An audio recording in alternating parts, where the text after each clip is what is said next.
Je suis entré au laboratoire aujourd'hui. Toute la journée, j'ai tellement cherché et tellement je suis sûr que j'ai une information qui va vous intéresser.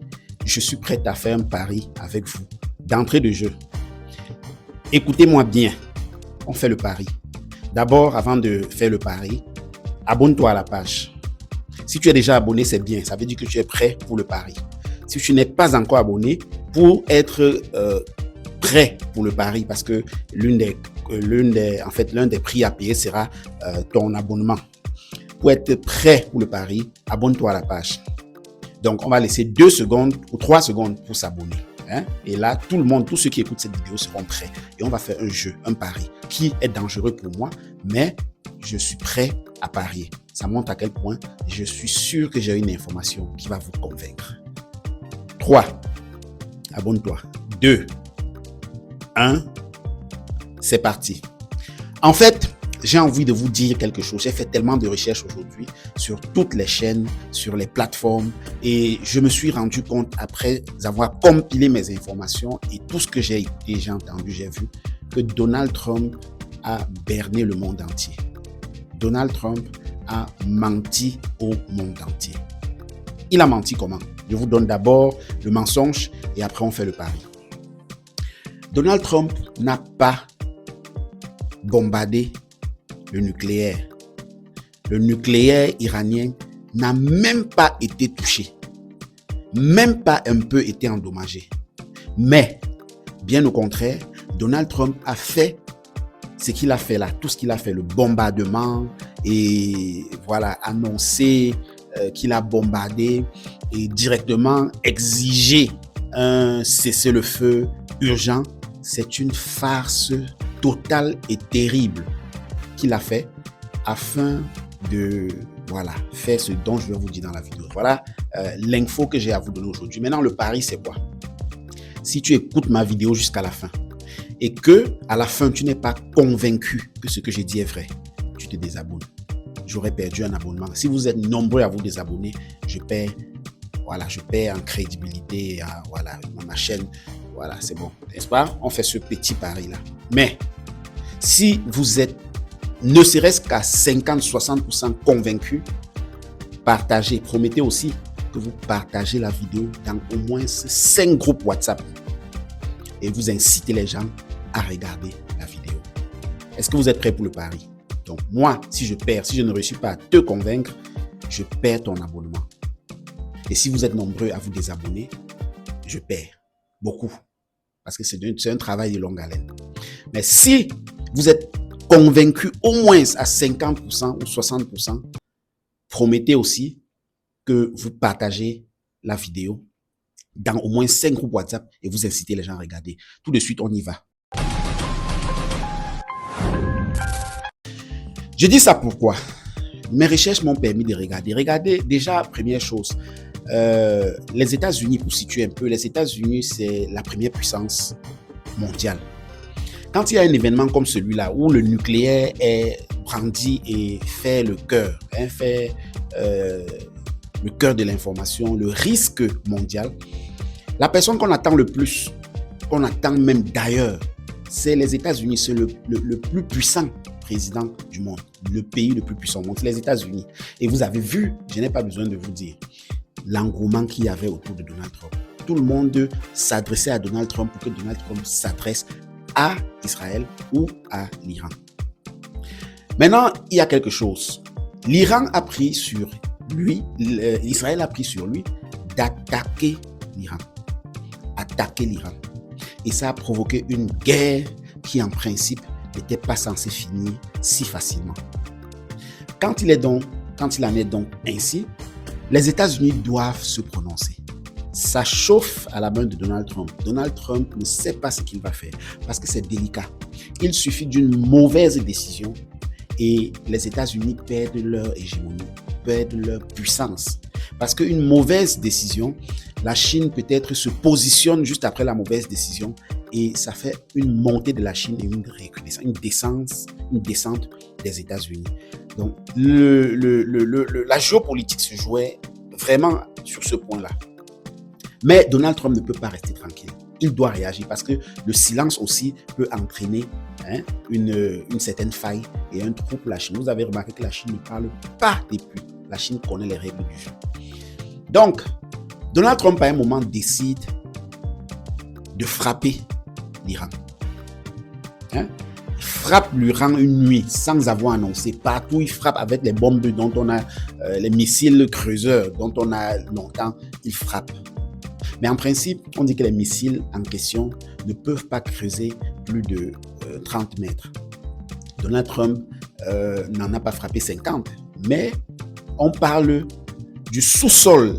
Les camps d'enrichissement de Natanz et autres étaient enfouis dans un sous-sol à plus de 80 mètres dans le sol. Plus de 80 mètres. On n'a pas dit à 80 mètres exactement. Donc, ça veut dire qu'en principe, pour atteindre cela, et je vous rappelle que ce n'est pas la terre, il y a les roches. Il y a les roches, c'est sous une montagne, donc il y a les roches, il y a beaucoup de styles de couches de matière solides, plus solides que la terre. Or, les missiles creuseuses de Donald Trump sont qualifiés. Donc, quand on parle de 30 mètres, c'est de creuser à 30 mètres sous la terre, quand il s'agit de la terre. Mais là, il y a les dalles, il y a le béton armé. Quand on parle de béton armé, c'est du vrai béton armé. Et il y a des couches de matière solide naturelle. OK. Pour atteindre donc, il aurait fallu que les États-Unis frappent avec précision au même endroit la première bombe, que ça creuse, ça explose. On frappe la deuxième au même endroit, ça creuse, ça explose. La troisième au même endroit, ça continue à creuser, ça explose. Il fallait au moins 5 au même endroit avec précision, ce qui n'est pas possible. Ce qui n'est pas possible parce que la précision dans l'armement, ce n'est pas au centimètre ou au millimètre près. Donc voilà. Donald Trump décide donc de frapper et quand il frappe, ça c'était le début du plan. Quand il frappe, il annonce immédiatement et rapidement qu'il a détruit le programme d'enrichissement du nucléaire de l'Iran. CNN s'est précipité, avec BBC, un truc comme ça, a fait un communiqué démentant ainsi ce que Donald Trump avait dit. CNN et BBC. Donald Trump, après, comme il joue au ping-pong, il a immédiatement répondu à CNN en les insultant et en disant une vieille sale chaîne en faillite et tout, vous énervez, voilà, donc vous avez sûrement suivi cet extrait de Donald Trump. Il a insulté BBC et CNN. Mais la question qui m'a fait regarder en profondeur, c'est que je me suis dit, et si CNN avait raison? J'ai fouillé.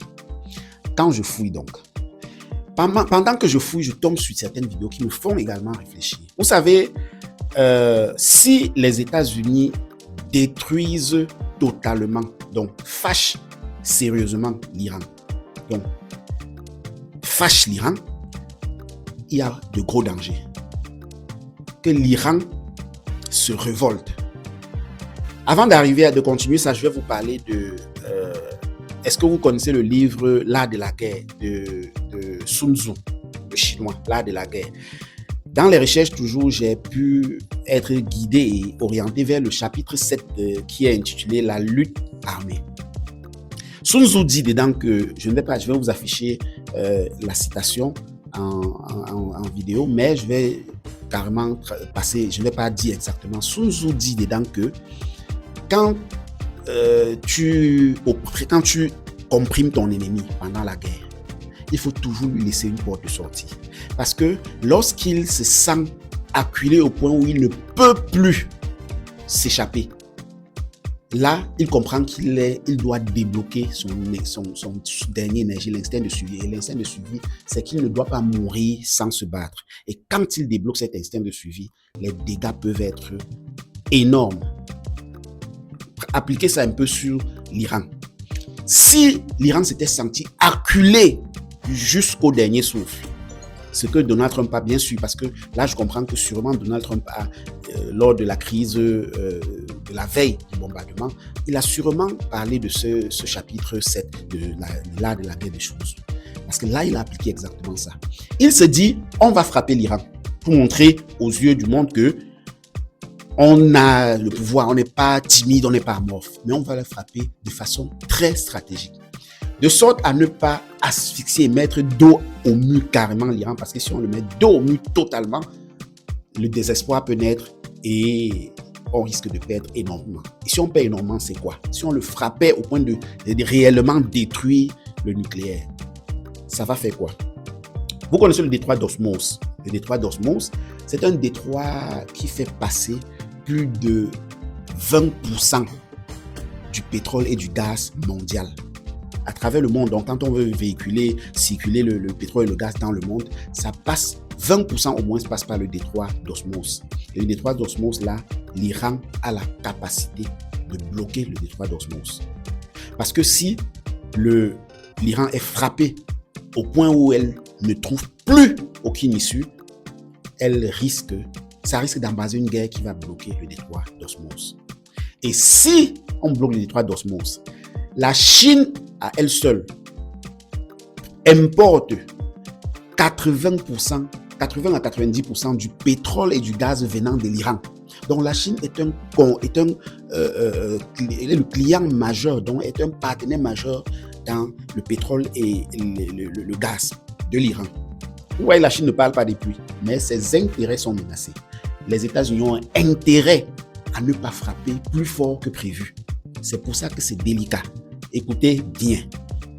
Donc, les États-Unis frappent de façon très limitée à ne pas blesser l'Iran tellement et à ne pas aussi lever l'ego de l'Iran. Je suppose qu'il y a même eu des appels qui sont passés. La stratégie devait impliquer sûrement à une partie, à un niveau l'Iran. Donc, quand ils frappent comme ça, s'ils détruisent, voilà les conséquences qui vont arriver. Et je vous rappelle aussi que le monde entier sera touché parce que quand on dit 20% du pétrole mondial, l'Europe et tous, le détroit d'Osmose passe. L'Afrique sera totalement associée parce qu'une bonne partie également passe. L'Afrique exporte, envoie, mais quand on fabrique, ça repasse par là pour revenir. Donc, imaginez comment il y aurait flambé des prix, baisse du pouvoir d'achat, tout ça devait venir. Donc, ça devait être une catastrophe pour le monde entier qui pouvait réveiller la Chine, la Russie et les autres pays contre les États-Unis qui auraient provoqué tout cela en faisant une frappe démesurée. J'espère que jusque-là, on se comprend bien.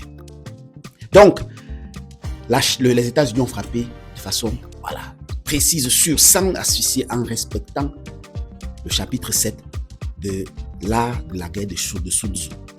Ne pas laisser 0% d'issue à l'ennemi. Laissez-lui une porte de sortie. Donc, quand on frappe comme ça, ok, les États-Unis ont juste été obligés de déclarer qu'ils ont détruit. Quand on déclare qu'on a détruit, c'est pour détourner. Donc, les États-Unis ont menti au monde entier.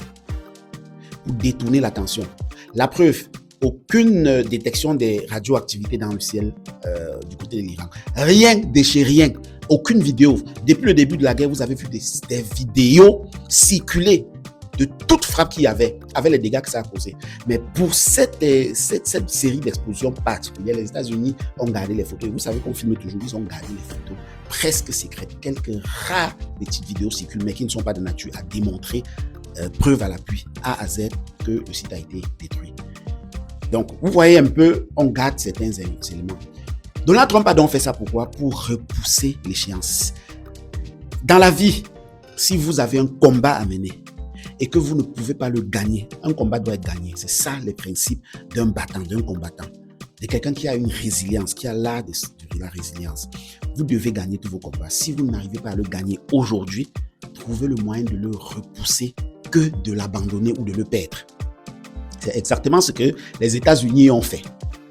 C'est facile pour moi de vous expliquer ça maintenant parce que je n'aurais peut-être pas pu réfléchir à tout ce plan, penser à tout ce plan-là, à la place des États-Unis-là. C'est vraiment ingénieux et puissant. Ça démontre leur puissance. Mais maintenant, on peut facilement vous expliquer parce que ça a déjà été fait et beaucoup de choses montrent. Et c'est facile de cerner un point à l'autre et de comprendre ce truc-là. Donc, quand les États-Unis font donc ça, ils se rendent compte que la guerre là est tellement délicate. Si on frappe fort, on cause tout ça et puis ça risque de soulever le monde entier contre moi et je vais perdre ma première place mondiale. Si je ne frappe pas, je perds ma première place mondiale parce que la Chine observe et la Chine risque de sortir là, peut-être avec un ou deux actes, peut-être qui ne sont pas actes de guerre, et réussit à stopper ce dilemme-là. La Chine aura pris le devant. Et qui sait, on est en train de bagarrer pour garder la première place. La Chine attend l'opportunité depuis plusieurs années pour se passer en première place. Donald Trump était dans un dilemme délicat. Donc, il a fallu qu'il concocte ce plan. Et il a annoncé au monde qu'il a fini avec. Et contre son gré, CNN et BBC ont vu le jeu. Quand ils ont dit ça, c'est pour ça que Donald Trump était furieux. Il n'arrête pas d'insulter depuis ce jour-là ces deux chaînes, ces deux médias. Parce que eux, ils ont vu son jeu. Donc, Donald Trump l'ayant fait, le guide de la révolution libyenne, il faut qu'on vous dise aussi, l'un des défauts, l'un des risques, c'était que si on frappe à un certain niveau, on fait tomber le régime. C'est pour ça que vous avez entendu depuis on dit faire tomber le régime, oui ou non. Si on fait tomber le régime, en fait, le régime, le guide suprême actuellement, contrôle au moins 70% de la population. Ça veut dire au moins 70% de l'armement du pays. Si on fait tomber le guide libyen, c'est 70% de l'armement du pays qui est libéré. Et ça, c'était le plan à ne pas faire parce que l'Irak, on l'a vu avec Saddam Hussein, la Libye, on l'a vu avec Kadhafi. C'était des choses qui ont été faites exactement comme ça et ça n'a jamais marché. Donc, c'était chose à ne pas faire pour le guide libyen, pour le guide iranien actuel. Donc, vous voyez comment c'était délicat pour Donald Trump. Il a joué son jeu propre. Et l'échéance a été repoussée. À quand? On ne sait pas. Tout ce que je peux dire, c'est que l'enrichissement en uranium de l'Iran a été fortement endommagé, c'est-à-dire stoppé, pas détruit. Ils pourront continuer. Mais quand? On ne sait pas. Ils pourront continuer et finalement atteindre l'arme nucléaire. Quand? On ne sait pas. Donc Donald Trump a sûrement repoussé, mais ce n'est pas une histoire de dans 2 mois, ou 1 an. Hein. Vraiment, il va falloir encore du temps. Même l'Iran doit devoir laisser passer. En fait, ça doit se faire. Il doit falloir refaire le plan à zéro. Donc vous voyez, je pense que à partir de là, vous comprenez que Donald Trump a été obligé de mentir au monde entier. C'est un gros mensonge. Heureusement, et c'est comme ça que les premières et deuxièmes guerres mondiales se sont faites. Il n'y avait pas les médias, il n'y avait pas les mainstream comme BBC, CNN, il n'y avait pas les médias comme les nôtres, les chaînes privées particulières comme les nôtres, et les puissants du monde pouvaient donc mentir comme ils veulent, banaliser, raconter une histoire et on était obligé de croire. Le peuple était obligé de croire. Mais aujourd'hui, ça ne passe pas. Le mensonge de Donald Trump, la stratégie d'antan ne passe pas parce qu'il y a beaucoup d'yeux ouverts pour regarder et voir les choses. Dites-moi en commentaire si vous n'êtes pas convaincu par ce que je viens de vous expliquer. C'est d'abord absurde de dire qu'on a détruit le nucléaire et on ne voit aucune vidéo, on ne voit aucune radioactivité dans l'air, on ne voit rien. Et curieusement, comme badaboum, l'Iran, l'Israël, les États-Unis, par un simple mot d'ordre, chacun a arrêté de tirer. L'art de la guerre de Sun Tzu. La bête a vu la porte de l'issue et s'en est sorti. Donc, c'est la meilleure qualité de se faire, la meilleure façon de se faire la guerre. Vous acculez l'ennemi en lui offrant une porte de sortie, en le canalisant vers la sortie. Quand il se rend compte qu'il vous perçoit, qu'il est acculé à mort et qu'il perçoit une porte de sortie, il s'échappe à la porte de sortie et vous gagnez la guerre. Mais quand vous l'acculez, il regarde partout, il ne voit aucune porte de sortie, il débloque l'instinct de survie. Et l'instinct de survie, c'est-à-dire il est en mode gâtons tout, puisque je suis déjà mort d'office. Donc je préfère mourir en héros, je préfère mourir en soldat. Et en gâtant tout, on ne sait pas qu'est-ce que ça gâte. Donald Trump a compris ça. J'espère que vous aussi, vous avez compris. Donc, il fallait même aller jusqu'à mentir. Un grossier mensonge qui a été déniché par CNN et par BBC immédiatement après l'avoir fait. 19 minutes pour vous convaincre, c'est les rendez-vous africains. Maintenant, on va regarder notre règle du jeu. Je vais voir. J'ai vu mon nombre d'abonnés. Je suis sûr que vous êtes satisfait. Je veux atteindre 200 000 partages, 200 000 visionnements sur cette vidéo parce que je sais que vous êtes convaincus. Et si vous êtes arrivé à ce niveau de la vidéo, dites dans la vidéo, c'est bien expliqué. Écrivez tout simplement ça, c'est très bien expliqué pour que je sache que vous avez écouté la vidéo jusqu'à la fin. Et si vous êtes convaincu, ça veut dire que j'ai gagné le pari. Partagez dans minimum 5 groupes WhatsApp et incitez les gens à regarder la vidéo. Je suis Évariste Fopoussi des rendez-vous africains. J'ai fait tout ça pour vous. et j'ai fait d'abord pour moi parce qu'il fallait que je voie clair. À force de se laisser manipuler, on risque de passer à côté des vérités. Abinte.